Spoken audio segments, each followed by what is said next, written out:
네, 안녕하세요. 오늘은 지난 시간에 이어서 다이렉트 프로덕트에 대해서 살펴보려고 합니다. 지난 시간의 마지막에 example을 통해서 G2와 G3의 다이렉트 프로덕트는 어, 위수가 6인 순환군이라는 사실을 얘기를 했었고요. 하지만 이제 G3하고 G3의 다이렉트 프로덕트는 이제 순환군이 아니다라는 얘기를 했었는데요. 이와 같이 그 순환군의 다이렉트 프로덕트가 언제는 순환군이 되고 또 언제는 순환군이 되지 않는지에 대해서 얘기해 보도록 하겠습니다. CRM 9.5를 통해서 그 사실을 이제 알아보려고 하는데요. 그 내용부터 먼저 보면 위수가 M인 순환군 GM과 위수가 N인 순환군 GN의 다이렉트 프로덕트는 순환군이 되는 경우들이 있는데, 만일 이제 순환군이 되면, 순환군은 이제 위수가 같은 경우에는 서로 그 동형이기 때문에, 어, M 곱하기 N을 위수로 같기 때문에, GMN과 이제 동형이 되겠습니다. 어, 네. 자, 이런, 것이 성립하기 위한 필요 충분 조건은 그 위에 있는 example를 통해서 대충 유추해 볼 수 있는 것 같은데요. M과 N이 서로소일 때 이것이 성립하겠습니다. 그리고 M과 N이 서로소일 때만 이것이 성립하겠습니다. 자, 그 사실을 이제 확인을 해보도록 하겠습니다. 아, 이것이 동치명제이므로 이제 양방향을 우리가 증명하는 것이 필요한데요. 자, 우선 M과 N의 최대 공약수가 1인 경우에 GM과 GN의 다이렉트 프로덕트가 순환군이 됨을 우리가 먼저 확인해 보도록 하겠습니다. 제 방향은 지금 여기서 아래가 성립하면 이제 위에가 성립하는, 그래서 방향을 이제 왼쪽으로 가는 그런 방향이라고 두고 얘기를 하도록 하겠습니다. 즉 M과 N의 GCD가 1이라고 가정을 하고 생각하겠습니다.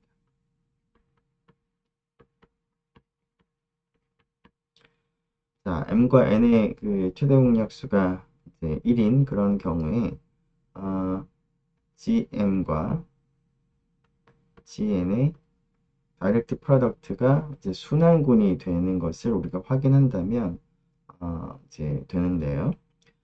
순환군이라는 것을 확인하기 위해서는 생성원이 있다는 얘기를 해야 될 것 같은데, 아마도 이 안에 있는 1,1이 생성원이 될 것 같아서 그것으로부터 생성된 시크릿 서브 그룹을 생각을 해보도록 하겠습니다. 자, 이 녀석의 위수가 이 다이렉트 프로덕트의 위수인 M 곱하기 N과 같게 된다면 두 개의 그 집합이 같게 되므로 순환군을 우리가 확인할 수가 있습니다. 그래서 이 1,1에 의해 생성되는 시크릿 서브 그룹의 위수를 우리가 파악하는 것이 필요한데요. 그 위수를 R이라고 이제 두도록 하겠습니다. 자, 우리가 앞에서 어, 한 원소에 의해서 생성되는 제 시크릿 서브 그룹의 경우에 이 원소의 그 위수가 유한한 경우에는 즉 1,1을 여러 번 연산을 해서 어, 항등원이 되게 되는 경우에는 어, 이 원소에 의해 생성되는 시크릿 서브 그룹의 위수는 이 원소를 거듭 연산해서 항등원이 되게 하는 그 가장 작은 양의 정수가 결국은 이 위수와 같게 되겠습니다. 자, 그래서 1,1을 이 다이렉트 프로덕트에 있는 원소로서 여러 번 연산을 했을 때 항등원이 되는 K가 어떻게 되는지를 생각을 해보도록 하겠습니다. 즉, 여기서는 GM과 GN, 즉 아벨군을 생각하고 있으므로 항등원을 0이라고 이제 표기를 이제 하겠습니다. 자, 이것이 성립할 필요충분 조건을 이제 생각을 해보겠습니다. K가 어떠한 정수가 될 때 이것이 성립하는지. 자, 1,1을 K번 여러 번 연산을 이제 하는 것은 우리가 다이렉트 프로덕트에서는 성분별로 연산을 이제 하기 때문에 이 결과는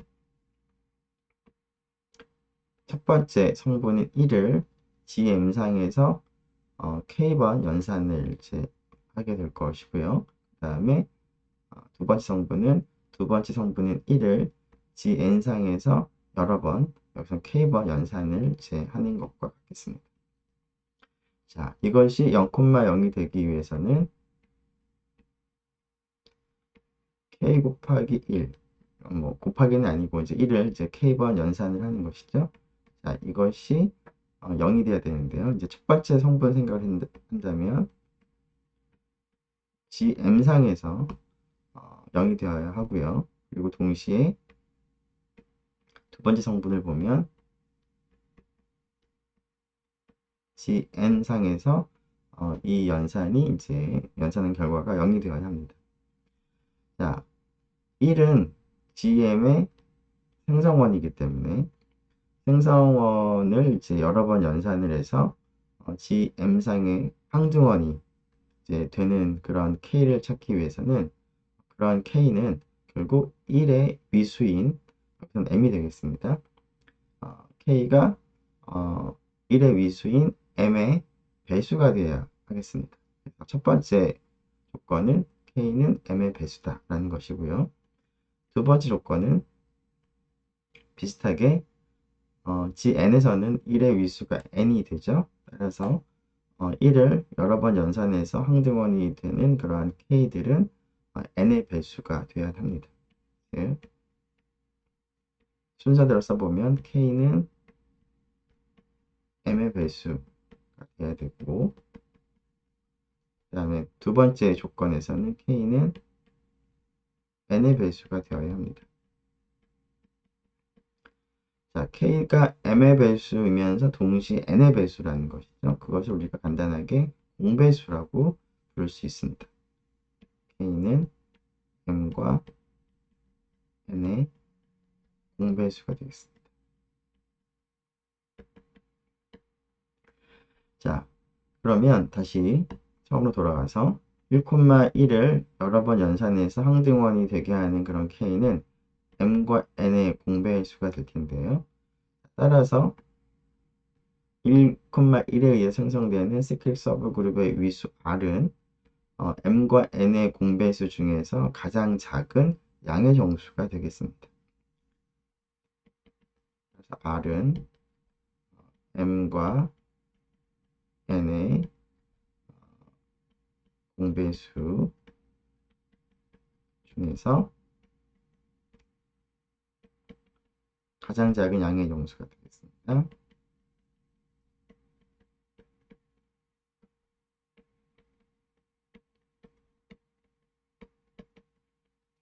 자, 우리가 어떤 두 정수의 공배수 중에서 가장 작은 양의 정수를 우리가 최소 공배수라고 보통 부르죠.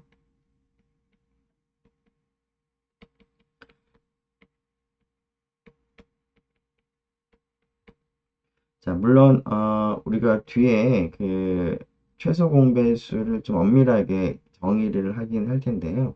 일단 여기서는 우리가 중고등학교 때 배웠던 그 사실에 의거해서 이러한 최소 공배수의 의미를 우리가 이해하도록 하겠습니다. 자, 그런데 조건이 M과 N이 서로소이기 때문에 M과 N의 최소 공배수는 다름이 아닌 M 곱하기 N이 되겠습니다. 물론 이것도 중고등학교 때 배웠던 그 사실에 의거해서 우리가 쉽게 도출을 물론 하였는데요.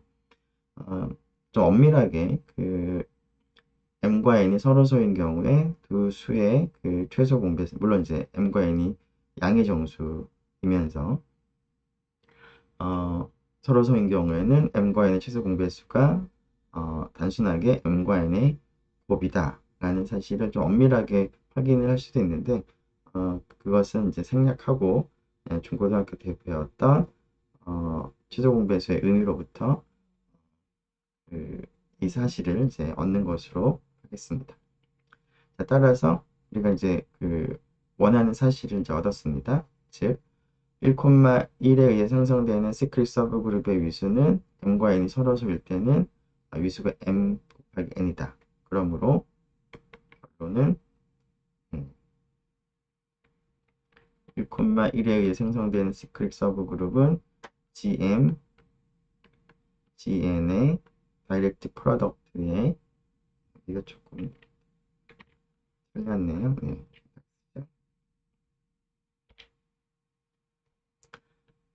GM과 GN은 다이렉트 프로덕트의 서브 그룹, 즉 부분 집합인데 위쪽에 있는 집합의 원소의 개수나 아래쪽에 있는 집합의 원소의 개수가 동일입니다. 우리가 확인한 사실에 의하면 따라서 두 개가 같을 수밖에 없고 그렇다는 얘기는 결국 이 그룹이 이제 시크릿 순환군이다라는 것이고요. 순환군이면서 위수가 m 곱하기 n인 것이니까 이 군은 m 곱하기 n을 위수로 하는 순환군 GMN과 이제 동형이 되겠습니다. 자, 이제 반대로 역을 한번 생각을 해보도록 하겠습니다. 자, 역은 방향을 이제 방향으로 생각을 이제 할 수 있을 것 같은데요. 자, 결론을 이제 부정을 하고 한번 생각을 해보도록 하겠습니다. 결론을 부정한다는 얘기는 GM과 GN의 다이렉트 프로덕트가 순환군이면 M과 N의 최대 공역수가 1이다 라는 그 사실을 우리가 확인하고 싶은 것인데 결론을 부정하는 거니까 M과 N의 최대 공역수가 1이 아니다 라고 우리가 가정을 하고 시작을 하도록 하겠습니다. 자, m과 n의 최대 공역수를 d라고 두고 이 값이 1이 아니다 라고 하는 거니까 1보다 크다 라고 하는 거죠.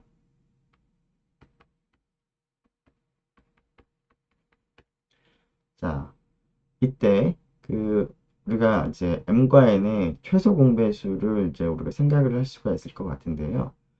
여러분들이 아마 이미 알고 있는 것처럼 m과 n의 최소 공배수는 최대 공역수가 아니라 최소 공배수는 m 곱하기 n이 아니라 m 곱하기 n을 d로 나눈 값이 이제 최소 공배수가 됩니다. 자, 그 값을 우리가 이제 좀 더 구체적으로 쓰기 위해서 m을 d가 이제 공역수이기 때문에 m은 m 프라임과 d의 곱으로 쓸 수가 있고요. 그다음 n도 또 다른 정수 n 프라임과 공약수 d의 곱으로 쓸 수가 있겠습니다. 물론 이제 m 프라임과 m 프라임은 이제 정수가 되겠습니다. 물론 이제 m도 양의 정수고 지금 d도 양의 정수이므로 좀 더 자세히 생각해 보면 m 프라임과 m 프라임은 양의 정수가 되긴 합니다.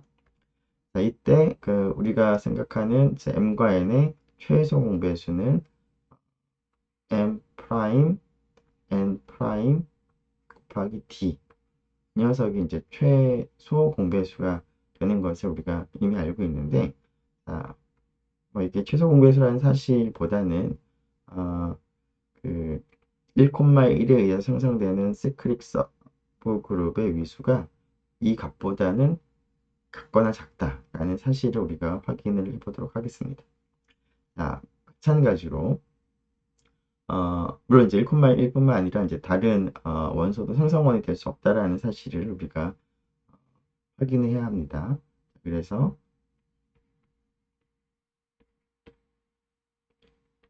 주어진 다이렉트 프로덕트에 있는 임의의 원소를 생각을 하겠습니다. 자, 그런 다음에 이 값을 우리가 R이라고 일단은 두도록 하겠습니다. 자, 이 R에 대해서 M' 곱하기 M' 곱하기 D를 R이라고 두고 임의의 원소 A, B를 R만큼 연산을 한번 해보도록 하겠습니다. 그러면 앞에서 우리가 확인한 것처럼 다이렉트 프로덕트에서는 성분별로 연산을 하는 것이니까 첫 번째 성분을 A를 R번 여러 번 연산을 이제 하게 되고 B도 두 번째 성분에서 여러 번 여기서 R번 연산을 하게 되므로 결국은 RA, RB가 되겠습니다. 자, 그런데 지금 이 R이라고 하는 것은 M'과 D의 곱을 생각해 보면 M 곱하기 N'으로 쓸 수 있고요. 그리고 M'과 D의 곱을 N으로 쓴다면 M' 곱하기 N으로 쓸 수 있습니다. 그렇다는 얘기는 R은 M의 배수이기도 하고 N의 배수이기도 합니다. N의 배수이기도 하고 M의 배수이기도 하죠. 자, 일단 M의 배수이기 때문에 A를 지금 A는 GM에 있는 원소인데요. GM은 위수가 M인 순환군이므로 이 안에 있는 임의의 원소 A를 택해서 M의 배수만큼 연산을 하게 되면 그것은 0이 됩니다. 여기가 0이 되겠죠. 자, 뿐만 아니라 R은 N의 배수이기 때문에 GN이 그리고 이제 위수가 N인 순환군이기 때문에 이 안에 있는 임의의 원소 B에 대해서 n의 배수만큼 연산을 거듭하면은 그 값도 0이 됩니다. 그래서 이것이 다이렉트 프로덕트 안에서 연산을 생각을 했을 때 이 값이 이제 0이 되는데요. 자, 따라서 A, B에 의해서 생성되는 임의의 원소 택해서 그것에 의해 생성되는 시크릿 서브 그룹을 생각을 해보면 그것의 위수를 생각을 해보면 자, 이 녀석을 여러 번 연산해서 항등원이 되게 하는 최소의 양의 정수가 위수가 되는데 일단은 R 요 숫자죠. 이거만큼 이제 연산을 하게 되면 0,0이므로 위수는 최소한 R보다는 같거나 같겠습니다. 물론 이제 R이 이러한 조건을 만족하는 최소 양의 정수라면 위수가 R이 될 거고 그렇지 않고 R보다 더 작은 경우가 이제 가능하다면 이제 위수가 R보다 더 작을 수 있습니다. 어쨌거나 지금 위수는 이제 요 R보다는 같거나 작을 텐데요. R을 우리가 어떻게 썼냐면 M', M', D로 썼죠. 자, 이 값하고 M', N', D의 제곱을 비교해 보면 D가 1보다 큰 정수이기 때문에 양의 정수이기 때문에 왼쪽과 오른쪽의 차이는 이제 D를 하나 더 곱한 것이기 때문에 그리고 D는 1보다 크기 때문에 그리고 이제 M'하고 N'은 모두 이제 양의 정수가 되죠 사실은. 네. 그래서 이제 이러한 부등식이 성립합니다. 자, 근데 이 정수는 M'과 D를 곱하면 M이 되고 그 다음에 N'과 D를 곱하면은 N이 되므로 임의 원소 AB에 대해서 AB에 의해 생성된 시크릿 서브 그룹의 위수는 M 곱하기 N보다는 작게 되겠습니다. 그렇다는 뜻은 지금 GM하고 GN의 다이렉트 프로덕트의 위수가 M 곱하기 N이므로 어떤 원소 A, B도 이 다이렉트 프로덕트의 생성원이 될 수가 없다는 뜻이고 그렇다는 얘기는 GM하고 GN 다이렉트 프로덕트는 시크릿일 수가 없다는 것이죠. 자, 이것은 우리의 그 가정에 이제 어긋나게 됩니다. 우리의 가정은 지금 이 방향에서는 GM과 GN의 다이렉트 프로덕트가 시크릿이라고 가정을 하고 출발을 했었는데요. 이것과 어긋나는 모순이 되고, 이 모순은 지금 이러한 가정 때문에 생겼습니다. 따라서 결론은 M과 N의 최대 공약수는 1이다 라는 결론을 얻을 수가 있습니다. 즉, GM과 GN 다이렉트 프로덕트가 시크릿이라면 M과 N의 최대 공약수는 1일 수밖에 없다. 그래서 양방향 확인을 다 할 수가 있겠습니다. 자, 조금 전에는 이제 두 개의 시크릿 그룹의 다이렉트 프로덕트가 시크릿이 되는 표충분 조건을 생각을 했었는데요. 자, 이러한 사실을 이제 확장을 하게 되면 여러 개의 뭐 두 개, 세 개, 여러 개의 시크릿 그룹의 다이렉트 프로덕트가 시크릿 그룹이 되는 표충분 조건을 생각을 할 수가 있는데요. 자세한 증명은 생략하고 우리가 유사하게 이제 증명을 할 수 있다 정도로만 이제 마무리하도록 하겠습니다. 일단 그 결과를 보면 i가 1부터 n까지 이제 움직이면서 GMI라고 하는 위수가 MI가 되는 시크릿 그룹의 다이렉트 프로덕트를 생각을 했을 때 그것이 시크릿이 되는 순환군이 되는 순환군이 된다면 이 군의 전체 위수를 생각을 해보면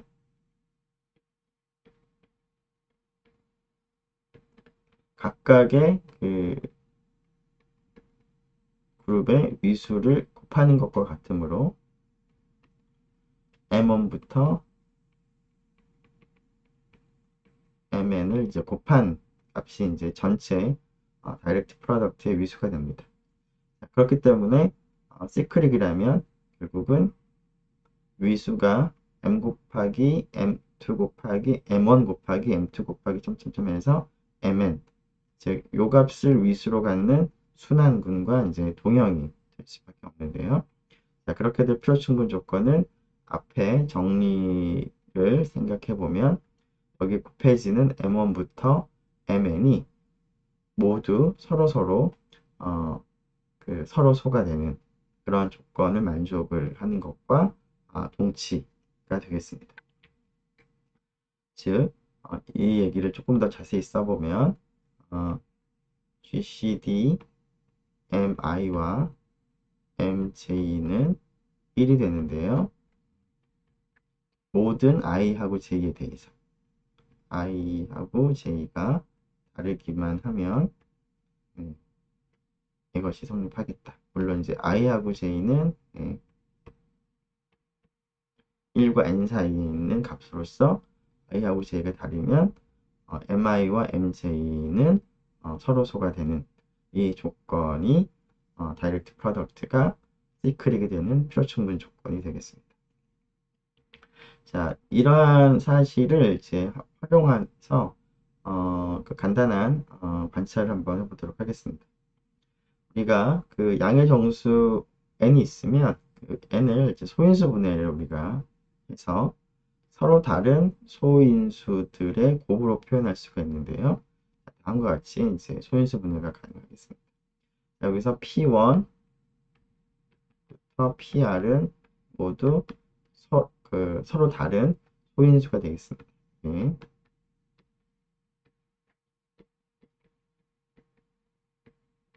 소수이면서 다 다른 그런 소수입니다. 자, 이렇게 이제 그 소인수 분해를 하게 되면 P1 N1의 제곱부터 R의 NR의 제곱까지 생각해 보면 이것이 서로 최대 공약수가 이제 1이 되는 서로 소인 그 보통 이제 두 개씩 묶었을 때 항상 서로 소가 되는 것을 이제 페어와이즈 그 relatively prime이라고 하는데요. 뭐 그 용어는 뭐 생략을 하더라도 여기에 있는 정수들이 어떤 두 개를 택하더라도 서로 다른 그 두 원소를 택하더라도 서로소가 되는 것을 우리가 확인할 수가 있습니다. 즉, 위에서 얘기한 콜로롤이 9.6에 M1부터 Mn, 즉, 요 값들의 그 성질을 이제 만족하고 있습니다. 따라서 위에 있는 결론을 이제 콜로롤을 적용해 보면 위수가 P의 1의 P1의 R1 제곱인 순환군과 위수가 P2의 R2 제곱인 순환군들을 우리가 다이렉트 프로덕트를 이제 생각해 볼 수가 있겠죠. 최종적으로 P의 R을 N의 R 제곱만큼 거듭 제곱한 값을 위수로 갖는 이제 순환군들의 이제 다이렉트 프로덕트를 생각해 보면 여기 있는 값들이 서로 GCD가 1이므로 이것은 전체가 순환군이 되고 그 순환군은 위수가 지금 이 밑줄 친 것들을 다 곱하는 거니까 그 값 곱하면은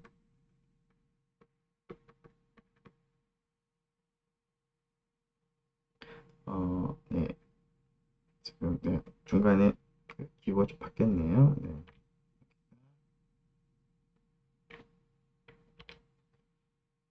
N1, N2, 여기가 NR 됐고요. 여기도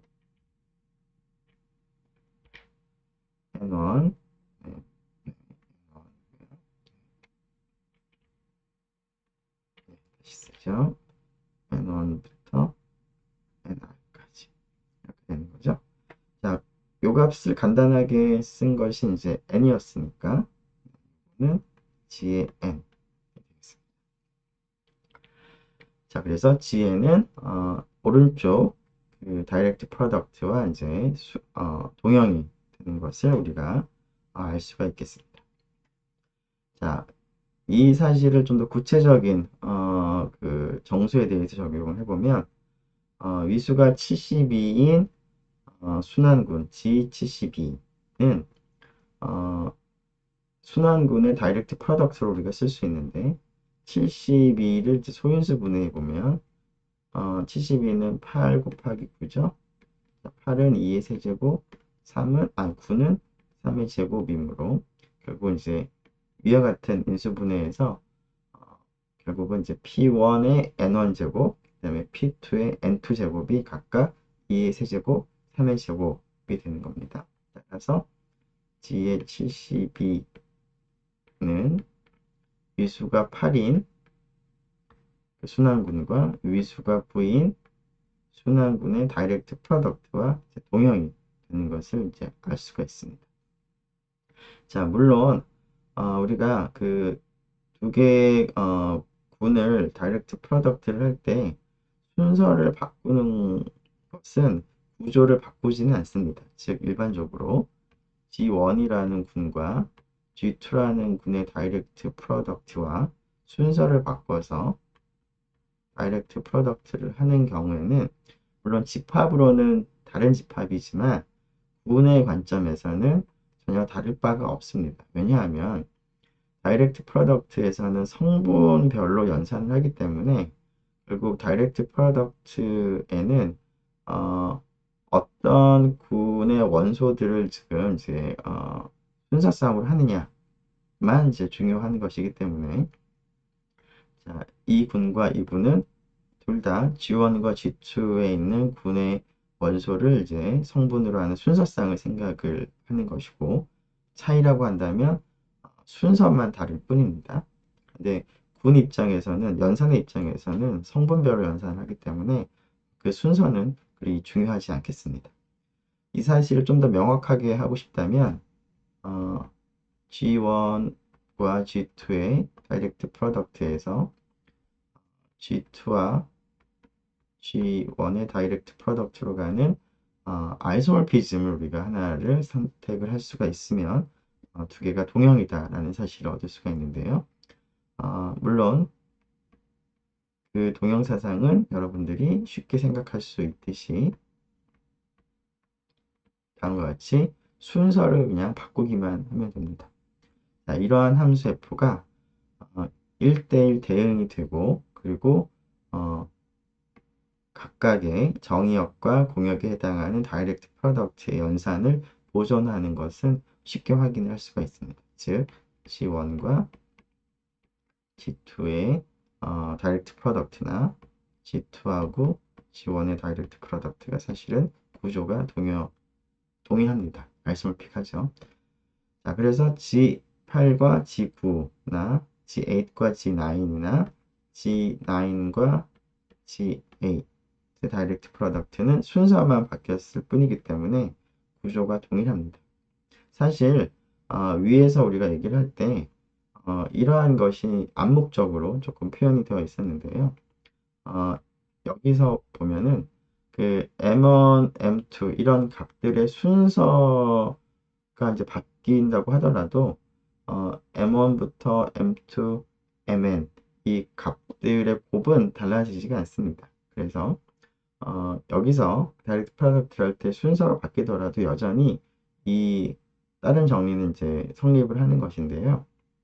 물론 지금 이 다른 정리는 이제 특별한 경우 MI들이 그 두 개씩 생각했을 때 항상 서로서가 되는 조건하에 성립하지만 일반적으로 그러니까 이러한 그 사실로부터 그 다이렉트 프로덕트를 할 때는 이제 순서를 이제 바꾸는 것은 구조가 바뀌지 않는다, 동형이다 라는 것을 우리가 파악을 할 수가 있습니다. 그리고 그 이 example에서도 n을 소인수 분해할 때 여기 있는 소인수를 이제 순서를 바꾸는 것도 여전히 같은 n을 이제 의미하기 때문에 이 사실에서도 여기 있는 값들의 순서를 바꾼다고 해서 구조가 바뀌지 않는다는 것은 이미 그 이 내용에 포함되어 있기도 합니다. 자, 그래서 결론은 네, G8과 G9의 다이렉트 프로덕트와 동형이기도 하고 순서를 바꾼 G9과 G8의 다이렉트 프로덕트와도 동형이 되겠습니다.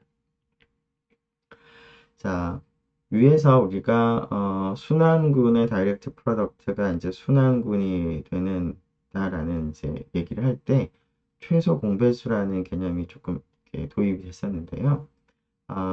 이러한 최소 공배수의 개념은 다이렉트 프로덕트에 속하는 한 원소에 대해서 그 원소의 위수를 우리가 계산을 할 때도 이런 개념이 필요하기 때문에 앞에서는 우리가 중고등학교 때 배웠던 그러한 사실을 활용했지만 지금부터는 그 최소 공배수라고 하는 개념을 조금 더 엄밀하게 정의를 하고 그 사실을 이제 활용을 하도록 하겠습니다.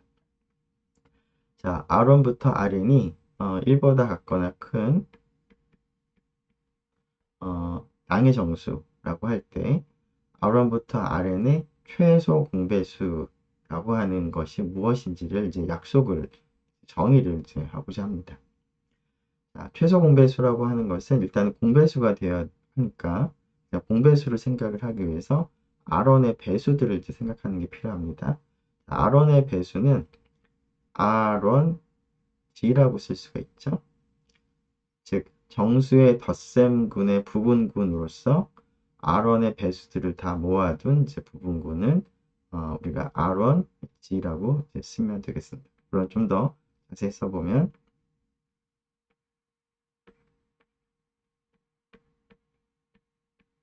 이렇게 되겠죠. 혹은 이 그 집합은 R1에 의해 생성되는 시클릭 서브 그룹이기도 합니다. 자, 이것을 생각하면 이제 R1의 배수들을 다 생각을 한 것이죠. 비슷하게 R2의 배수들을 다 생각을 하고요. 비슷하게 Rn의 배수들을 다 생각을 하겠습니다. 자, 공배수를 생각을 하고 싶은 거니까 이러한 각각의 정수의 배수들의 공통된, 즉 교집합을 생각을 하는 게 필요할 텐데요. 자, 이것을 H라고 둔다면 각각이 정수의 덧셈군의 부분군이므로 그러한 부분군의 교집합, 전체 교집합도 덧셈군, 정수의 덧셈군 G의 부분군이 되겠습니다.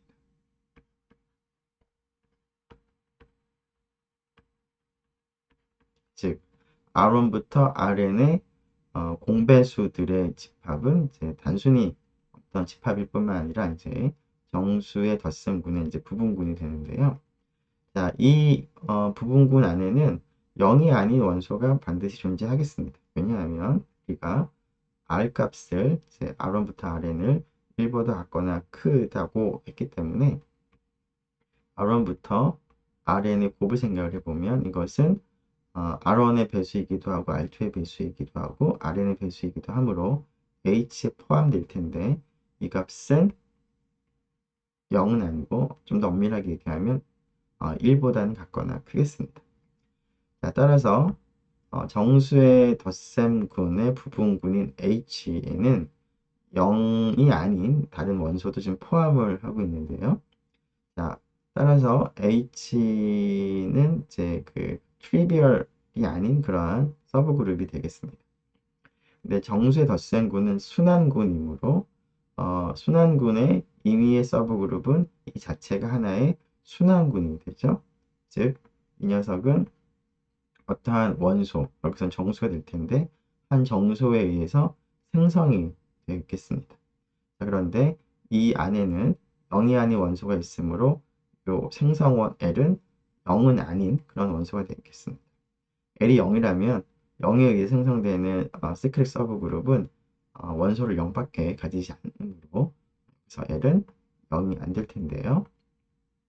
우리가 이러한 그 생성원을 특별히 그 양의 정수로 택할 수 있습니다. 그 이유는 L이 생성원이라면 마이너스 L로부터 생성되는 시크릿 서브 그룹을 생각을 하더라도 두 개가 동일하므로 L하고 마이너스 L을 둘 다 생성원으로 가지기 때문에 H의 생성원 중에서 특별히 0보다 큰 생성원을 택할 수가 있습니다. 자, 이 0보다 큰 그 유일한 생성원을 0보다 크다고 하면 이런 생성원은 유일할 텐데요. 이 유일한 생성원을 R1부터 Rn의 최소 공배수라고 약속을 하겠습니다. 다시 적어보면 얘는 H의 그 양의 생성원을 L이라고 하겠습니다. 자, 그러면 그 값이 이제 유일하게 정해지는 것이고, 자, 그 값을 우리가 R1부터 Rn의 최소 공배수라고 약속을 하겠습니다. 최소 공배수는 이제 간단하게 줄여서 리스트 커먼 멀티플의 약자로서 LCM이라고도 쓰겠습니다. 일단 이 정의를 다시 한번 살펴보면 리스트 커먼 멀티플이라고 하는 거는 줄여서 LCM이라고 쓰겠다고 했는데요. 지금 방금 얘기한 것처럼 R1부터 Rn의 배수들을 생각하고 그런 것들의 공통된 교집합을 생각을 했죠. 그래서 그 공배수를 생각을 하는데요. 그럼 공배수들 전체의 집합은 하나의 순환군이 됩니다. 이 순환군의 그 위수를 이제 생각을 하겠다. 위수가 아니라 그 생성원을 생각을 하겠다. 생성원이 단수 생성원이 아니라 양수인 생성원을 생각을 하겠다라고 했습니다. 자, 물론 이제 그 R1부터 Rn의 그 공통의 배수들의 집합이 순환군인데 이것을 다르게 표현해 보면 정수들 중에서 R1으로도 나누어 떨어지고 R2로도 나누어 떨어지고 Rn으로도 나누어 떨어지는 그러한 정수들의 집합이기도 하겠습니다. 자, 이렇게 최소 공배수를 약속을 이제 했는데요.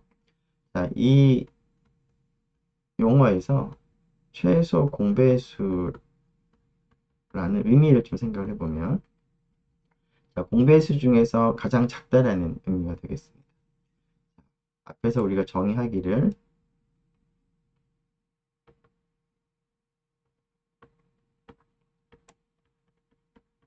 다음과 같이 공배수들의 그 집합, 서브그룹 H의 양의 생성원을 생각을 했었는데요. 자, 이 양의 생성원 L은 어떤 특징이 있냐면 어, L은 L은 그 여기를 보면 H의 원소를 생각을 해보면 가장 작은 양의 정수입니다. 양의 정수로서는 가장 작습니다.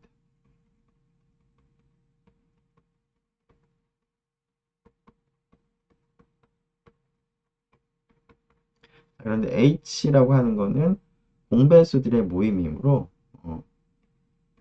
즉 L은 가장 작은 공배수가 되겠죠. 양의 공배수 정확하게 말하면.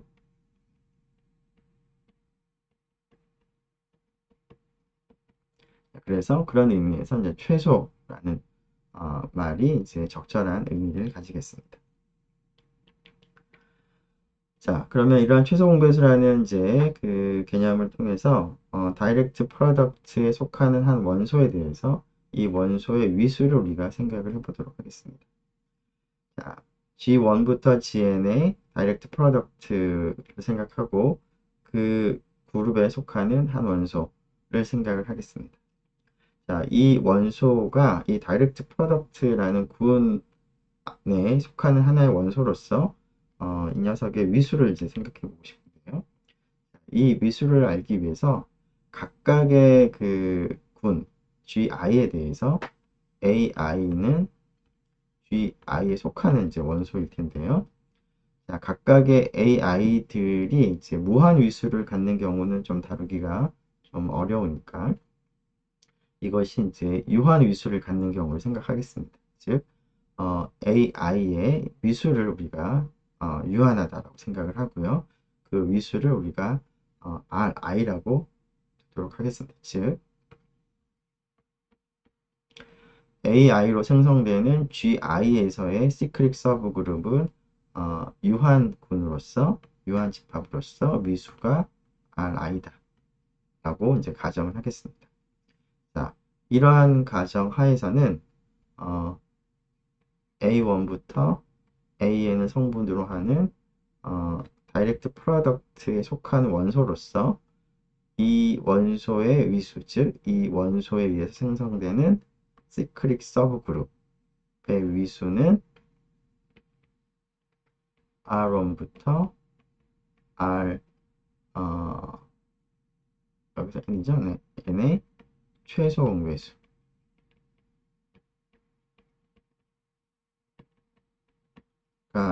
된다라는 사실을 우리가 간단히 얻을 수가 있는데요. 일단 그 내용부터 살펴보도록 하겠습니다.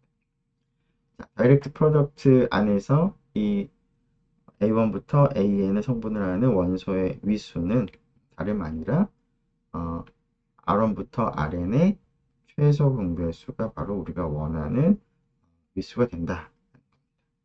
자, 그 이유를 이제 간단하게 살펴보면 다음과 같죠? 자, 그 A1부터 AN을 성분으로 하는 이 녀석의 다이렉트 프로덕트 안에서의 위수를 알기 위해서는 이것을 여러 번 연산을 했을 때 언제 그 다이렉트 프로덕트 안에 있는 항등원이 되는가를 살펴봐야 됩니다. 자, G1부터 GN의 항등원 각각 E1부터 EN이라고 표기를 하도록 하겠습니다. 그러면 다이렉트 프로덕트의 항등원은 E1, E2, 점점점 해서 EN, 즉 각각의 군의 그 항등원을 성분으로 하는 이러한 N 튜플이 다이렉트 프로덕트의 항등원이 되겠습니다. 자, 이것이 성립할 필요 충분 조건을 생각을 해보도록 하겠습니다. 여기서는 이제 그 덧셈이 아니라 이제 곱셈 기호를 이제 표시를 이제 하면 좋을 것 같으니까 이걸 K제곱 이렇게 쓰죠. 여러 번 연산하는 것을. 자, 이것이 성립하기 위해 필요 충분 조건 생각을 해보면 일단은 그 A1부터 AN으로 주어지는 이 N튜플의 K번 거듭해서 연산한 결과를 생각해 보면 성분별로 연산하기 때문에 A1의 K제곱 더 AN의 K제곱이 될 거고, 그 결과가 E1부터 EN이 되기를 이제 바라고 있는데요. 이것이 성립할 필요 충분 조건은 각각이 성립하는 것이므로 AI의 K제곱이 EI가 되는 것입니다. 물론 I는 모든 경우에, 즉 I가 1부터 N인 모든 I에 대해서 이것이 성립하는 것과 동치가 되겠습니다. 그런데 각각의 하나하나의 I에 대해서 이 값이 성립할 필요 충분 조건은 AI의 위수를 RI라고 했기 때문에 각각의 그 그룹 GI 입장에서는 이것이 성립하기 위한 필요 충분 조건은 이 K가 AI의 위수인 RI의 배수가 되는 것이죠. 즉 K는 RI의 배수입니다. 자, 그런데 이것이 각각의 I에 대해 성립을 해야 되는 것이죠. 자, 그렇다는 얘기는 K는 식으로 써보면 R1의 G에도 속해야 되고 R2의 G에도 속해야 되죠. 그래서 전체 Rn의 G에도 속해야 되겠습니다. 자, 그래서 이것이 성립할 필요 충분 조건은 결국은 R1부터 Rn의 그 공배수가 되어야 된다라는 것이죠. 자, 그런데 우리가 이제 관심이 있는 것은 이제 이 원소의 위수인데요. 이 원소의 위수는 이러한 조건을 만족하는 원소 중에서, 즉 공배수 중에서 가장 작은 양의 정수가 됩니다. 가장 작은 양의 정수를 우리가 최소 공배수라고 정의를 했으므로, 따라서 A1부터 AN에 의해서 생성되는 다이렉트 프로덕트 안에서 생각하는 거죠. 이것의 위수는 간단하게 쓰면 LCM of R1부터 Rn 이렇게 뭐 간단하게 쓰죠. 이것이 이제 그 최소 공배수의 정의로부터 이제 우리가 이러한 사실을 이제 얻을 수가 있겠습니다. 자, 이 사실을 이제 한번 구체적인 이그점플을 적용을 한번 해보도록 하겠습니다. 위수가 12, 위수가 60, 위수가 24인 순환군의 다이렉트 프로덕트 안에 있는 한 원소 8, 4, 10을 생각을 하겠습니다. 자, 이 8, 4, 10이 이 다이렉트 프로덕트 안에 있는 원소의 관점에서 위수가 어떻게 되는지를 좀 생각을 해보고 싶은데요. 앞에서 우리가 생각한 정리에 따라서 8에 보면 8은 위수가 12인 순환군의 원소로 지금 생각을 하고 있는데 이것의 위수를 생각을 해야 되겠습니다. 자, 그것의 위수는 우리가 잘 알듯이 다음과 같이 구할 수 있습니다. 전체 위수가 10이고요. 8은 사실은 이제 생성원인 1을 8번 연산을 한 것이니까 결국 8과 12의 최대 공역수를 생각을 해서, 자, 그것을 12로 나눠주면 그것이 8, 1을 8번 연산한 원소의 위수가 되겠습니다. 자, 이 값은 8과 12의 최대 공역수는 4가 되고 따라서 3이 되겠습니다. 자, 비슷한 방법으로 4는 G60에 속하는 원소죠. 이 녀석의 위수를 생각을 하기 위해서는 60을 GCD 4와 60으로 나눗셈을 이제 하면 될 것 같은데요. 물론 최대 공약수는 4가 되고, 그래서 이 값은 15가 되겠습니다. 마지막으로 10은 위수가 24인 순환군의 이제 원소로 좀 생각을 하고 있고, 따라서 이 10의 이 군 안에서의 위수는 24를 최대 공약수로 나눠준 거죠. 10과 24. 자, 그러면은 최대 공약수가 2가 되니까 12가 되겠습니다. 그러면 8, 4, 10, 8, 4, 10의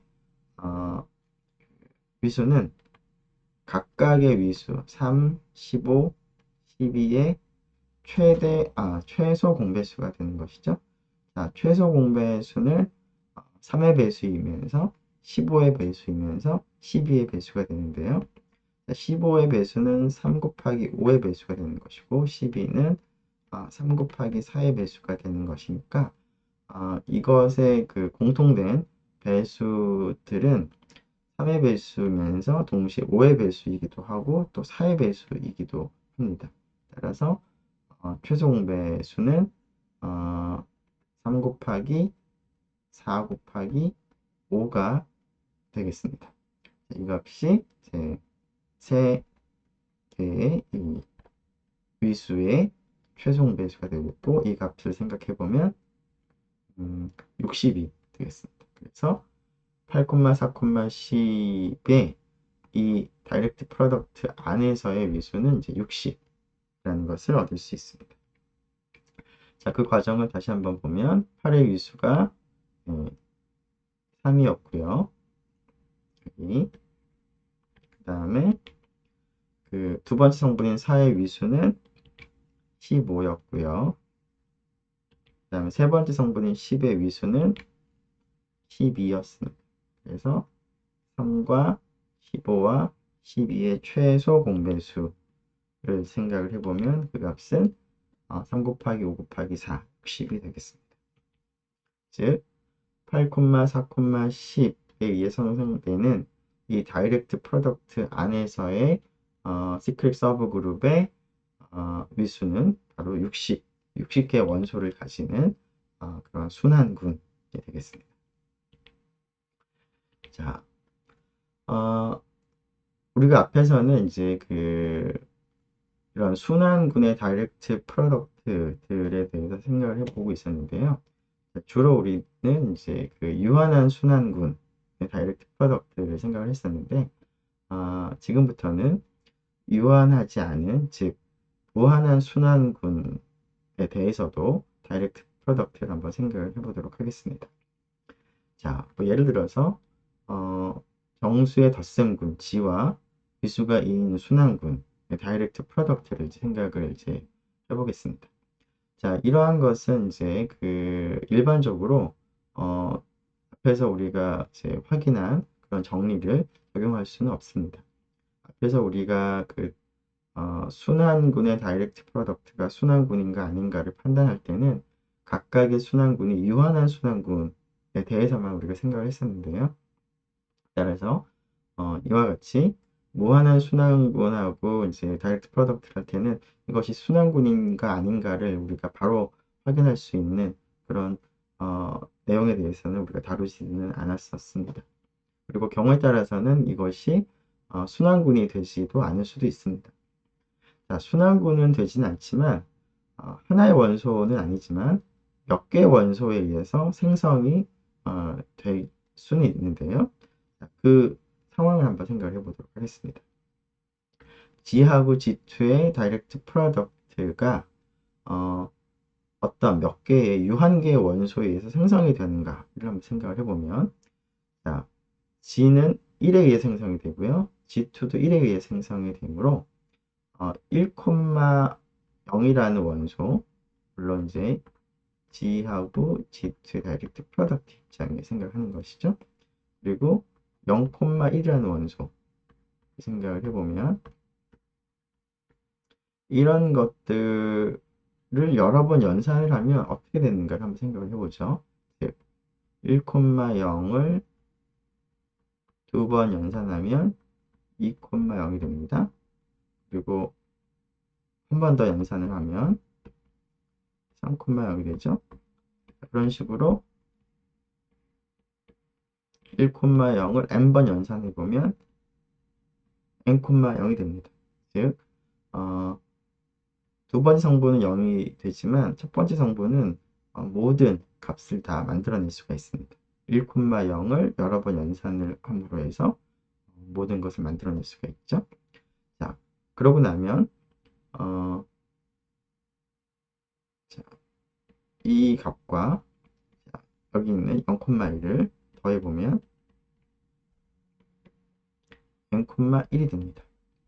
따라서 두 번째 성분이 0인 모든 경우도 만들어낼 수가 있고요. 두 번째 성분이 1인 모든 원소도 만들어낼 수가 있습니다. 즉 1,0과 0,1을 U 한 번 연산을 하면은 이 다이렉트 프로덕트에 있는 모든 원소를 다 만들어낼 수 있으므로 이 두 개의 원소를 포함하는 가장 작은 서브 그룹이 이 다이렉트 프로덕트 서브 그룹이 자기 자신입니다. 즉 이 다이렉트 프로덕트는 이 두 원소에 의해서 생성이 되겠습니다. 자, 비슷하게 n개의 순환군의 다이렉트 프로덕트를 좀 생각을 해보겠습니다. 물론 이때는 각각의 순환군이 유한한 순환군일 필요는 없고요. 무한한 순환군이 섞여 있어도 상관없습니다. 자, 각각의 순환군은 G인 무한한 순환군이어도 좋고 적당한 M에 대해서 미수가 M인 유한한 순환군이어도 좋습니다. 자, 그러한 것들을 생각해 보면 그런 건 지금 방금 생각한 것처럼 간단하게 그 G1, G, N이라고 생각을 해보면 각각이 이제 순환군인 거죠.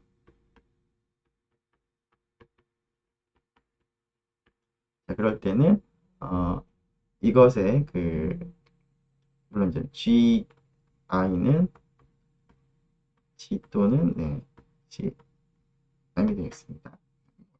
MI라고 쓰죠. 자, 이때 여기 있는 원소들을 다 생성할 수 있는 그 가장 간단한 경우 생각해 보자면 첫 번째 성분이 1이고 나머지가 0인 거, 그 다음에 두 번째 성분이 1이고 나머지가 0인 거. 자, 그런 식으로 각각의 성분이 하나만 1이고 나머지가 다 0인 그러한 튜플들을 생각을 해볼 수가 있겠습니다. 즉 이러한 n개의 튜플을 생각을 해볼 수가 있겠습니다.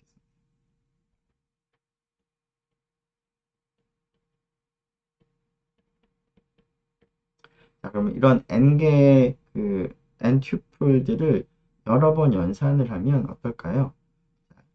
다이렉트 프로덕트에 있는 모든 원소들을 다 만들어낼 수 있을 것 같습니다. 왜냐하면 이 녀석을 여러 번 연산을 하면은 첫 번째 성분, 그러니까 다른 성분은 다 0이 되면서 첫 번째 성분은 G1에 있는 모든 원소를 다 표현할 수가 있고요. 비슷하게 두 번째 NTF를 여러 번 연산하면 G2에 있는 모든 원소를 표현할 수 있고 나머지는 0이 되는 그런 것을 표현할 수 있습니다. 즉, 각각은 A1, 0, 0, 0, 0 이런 것들을 다 표현할 수가 있는 거죠. 네, 두 번째는 0, A2, 0, 0, 0, 0, 0. 지저분하게 썼으니 좀 더 명확하게 쓰죠. 네, 잠시만요. 시간이 60분이 좀 지났으니까 조금만 더 하고 마무리하도록 하겠습니다. 그 다음이 0, A2, 0 이렇게 되는 거죠. 그런 식으로 맨 마지막은 0, 0, AN 즉 마지막 것만 여러 번 연산하면 이게 지금 요 1이 맨 마지막에 있는 순환군의 이제 생성원이므로 그것을 여러 번 연산하면은 나머지는 0이지만 마지막 성분은 이제 모든 원소가 될 수 있는 그런 것들을 이제 나타낼 수가 있습니다. 자, 각각을 이렇게 연산해서 이런 형태를 나타낸 다음에 이런 것들을 다 더하면 어떻게 되나요?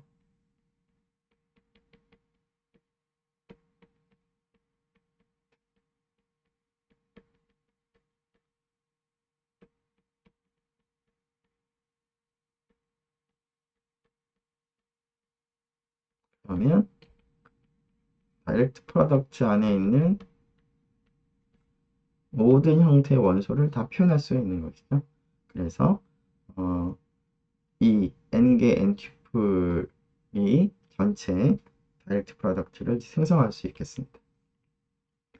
자, 마치 이제 우리가 벡터 공간에서 fn 벡터 공간에서 기저를 생각할 때 E1부터 EN을 이제 생각하는 것과 어떤 면에서는 좀 유사합니다. 자, 물론 이제 벡터 공간하고 지금 우리가 생각하는 군하고는 조금 다르기는 하죠. 자, 이것에 이제 한 가지 예를 이제 생각을 해볼 텐데요. 자, G3하고 G4하고 G35의 다이렉트 프로덕트는 이제 유한계 원소에 의해서 생성이 되는 그러한 그 분이 될 텐데요. 자, 앞에서 한 방식대로 한다면 1, 0, 0, 0, 1, 0, 그다음에 0, 0, 1에 의해서 생성이 됩니다. 자, 이것은 이제 성립을 하는 사실이긴 하지만 경우에 따라서는 세 개의 그 원소가 아니라 조금 더 적은 원소로 전체를 이제 생성을 할 수도 있습니다. 자, 앞에서 우리가 유한한 순환군의 다이렉트 프로덕트가 순환군이 되는 그런 경우를 생각을 했습니다. 3하고 4하고 35를 생각을 해보면 3하고 4하고도 서로 소고요. 3하고 35는 7 곱하기 5니까 서로 소고 4하고 35도 서로 소가 됩니다. 따라서 3, 4, 35의 그 일종의 최소 공배수에 해당하는 값은 3 곱하기 4 곱하기 35가 되므로 이것 전체가 하나의 순환군이 됩니다.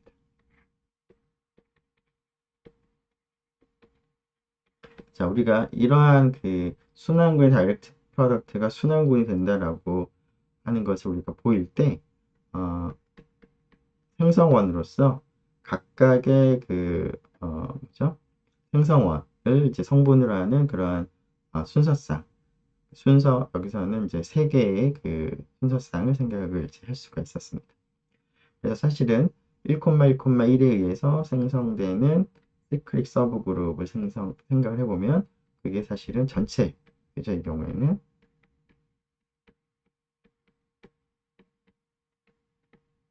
그래서 이 경우에는 이 세 개의 원소로부터 생성이 되기도 하지만 하나의 원소로부터 생성이 되기도 합니다. 그래서 이러한 그 G나 GM 같은 이제 순환군들의 다이렉트 프로덕트는 몇 개의 유한계 원소에 의해서 생성이 됩니다. 그때 생성되는 생성을 할 때 필요한 원소 개수는 뭐 경우에 따라서는 여러 개가 될 수도 있고 경우에 따라서는 이제 하나가 될 수도 있겠습니다. 자, 이러한 것을 우리가 일반적으로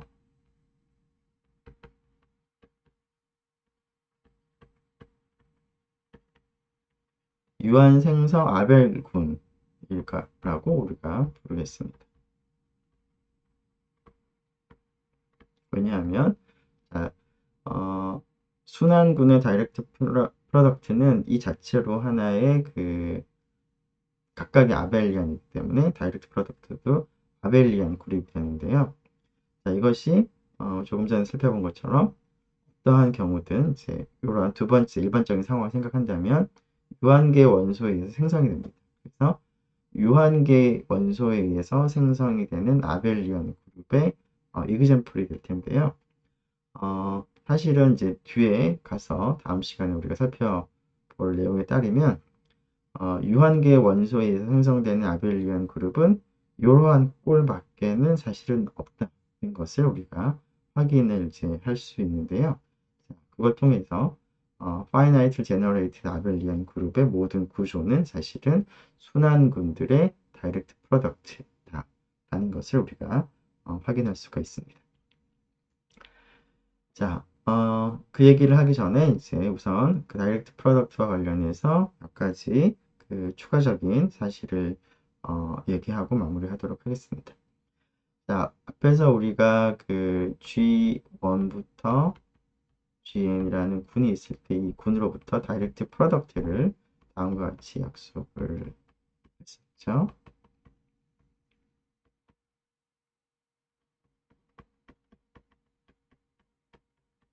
자, 이 군은 원소로 생각한다면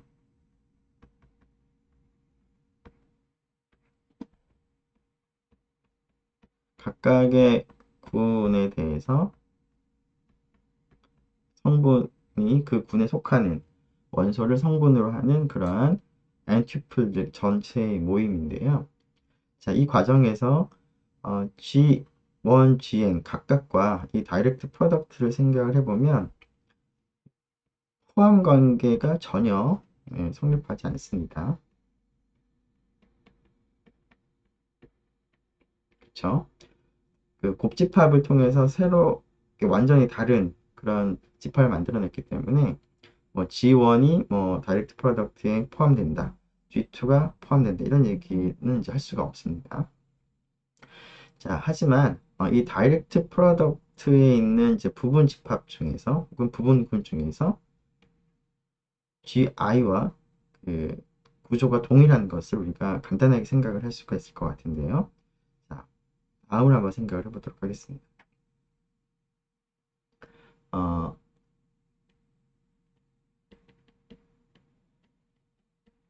i번째 원소만 그 AI를 생각하고요. 나머지는 전부 다 그 항등어이 들어가 있는 그런 꼴의 원소, 엔튜플들을 생각을 해보도록 하겠습니다. 자, 여기서 E1부터 EI-1, EI 플러스 1부터 EN까지는 전부 다 각각의 군의 항등원을 고정을 시키고 i번째만 GI에 있는 원소들을 이제 바꿔가면서 생각을 해보겠습니다. 자, 이러한 집합을 우리가 GI 바라고 쓰도록 하겠습니다. 자, 지금 이 GI 바라고 하는 집합의 정의를 생각해 보면 다른 성분은 다 고정이 되어 있고 i번째 성분만 GI에 있는 원소들을 갖다가 다 바꿔가면서 생각을 했기 때문에 우리가 간단하게 GI 바나 GI나 동형이라는 것을 우리가 간편하게 생각을 할 수가 있겠습니다. 그리고 사실은 이제 동형이라는 얘기를 하기 위해서는 GI 바가 사실은 하나의 군이다 라는 얘기도 해야 되는데요. 어, 그 얘기를 이제 미처 하지 못했지만 생각해 보면 뭐 당연합니다.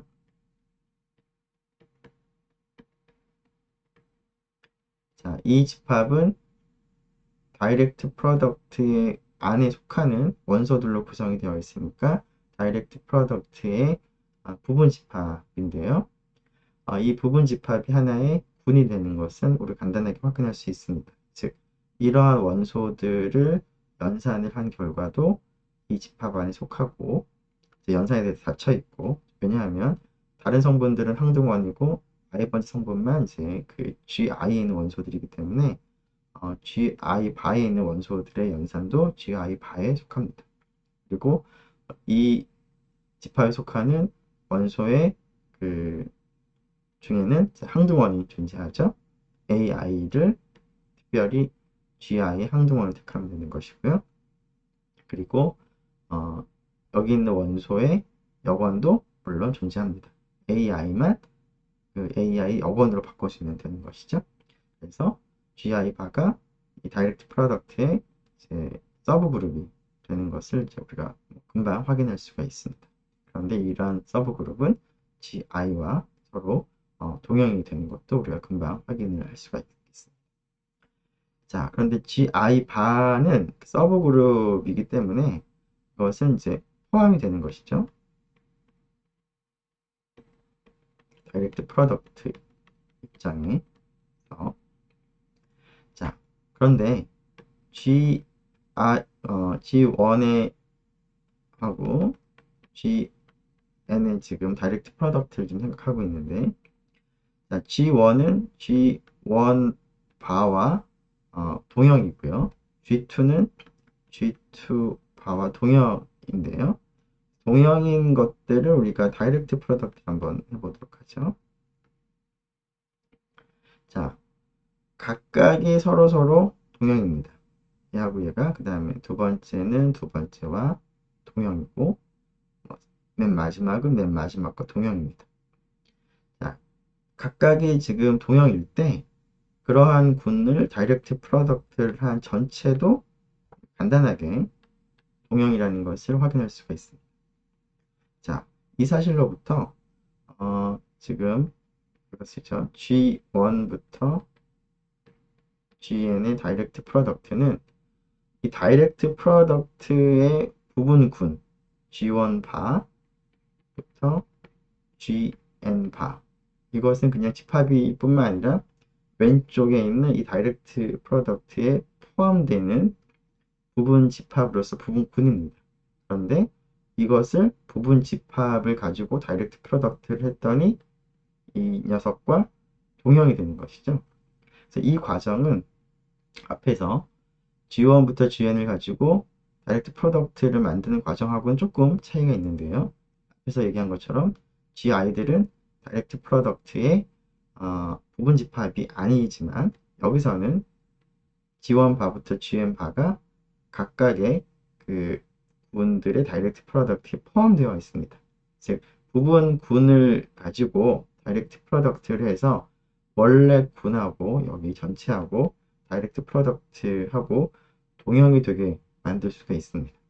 자, 이런 관점에서 두 가지를 좀 구분을 하기 위해서 이러한 그 다이렉트 프로덕트는 G1 바부터 GN의 다이렉트 프로덕트로부터 얻을 수도 있는데 이때 얻는 것과 요때 얻는 게 좀 다르니까 이때는 인터널 다이렉트 프로덕트라고 우리가 붙이도록 하겠습니다.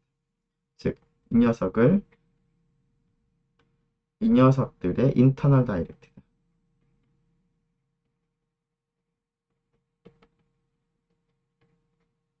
자, 그리고 일반적인 이런 경우는 이 녀석을 이 녀석들의 external direct product.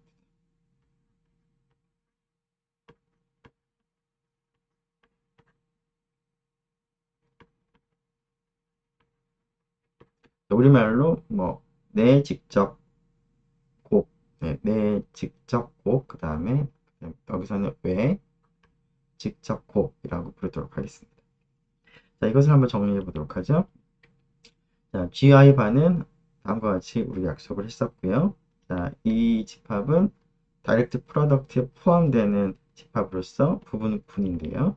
이 부분군은 GI 각각과 동형이 되는 것을 알 수가 있고, 따라서 G1부터 GN을 다이렉트 프로덕트를 한 것이나 G1 바부터 GN 바까지 다이렉트 프로덕트를 한 것이나 구조가 동일합니다. 자, 그런 입장에서 이 다이렉트 프로덕트는 GI 바를 가지고도 다이렉트 프로덕트를 통해서도 구조를 만들 수가 있는데 일반적인 앞에서 우리가 얘기했던 것과 구분하기 위해서 이 녀석을 왼쪽에 있는 이 녀석을 오른쪽에 있는 이 녀석들의 인터널 다이렉트 프로덕트고 기존에 우리가 했던 다이렉트 프로덕트는 GI들의 external 다이렉트 프로덕트. 물론 여기가 같은데 얘하고 얘가 같은데 얘를 GI 바 입장에서는 인터널 다이렉트 프로덕트다. 왜냐하면 부분 집합이기 때문에 GI 입장에서는 GI의 external 다이렉트다. 왜냐하면 GI가 여기 있는 다이렉트 프로덕트에 포함되어 있지 않기 때문에 이렇게 좀 구분을 이제 하도록 할 텐데요. 우리가 크게 이제 구분을 하지 않고 얘기하기도 합니다. 그래서 경우에 따라서는 크게 뭐 중요하지 않을 때는 external이든 internal이든 구분하지 않고 그냥 direct product라고도 얘기하겠습니다. 조금 길어졌는데요. 예, 여기까지 일단 마무리하도록 하고 다음 시간에 계속 하도록 하겠습니다.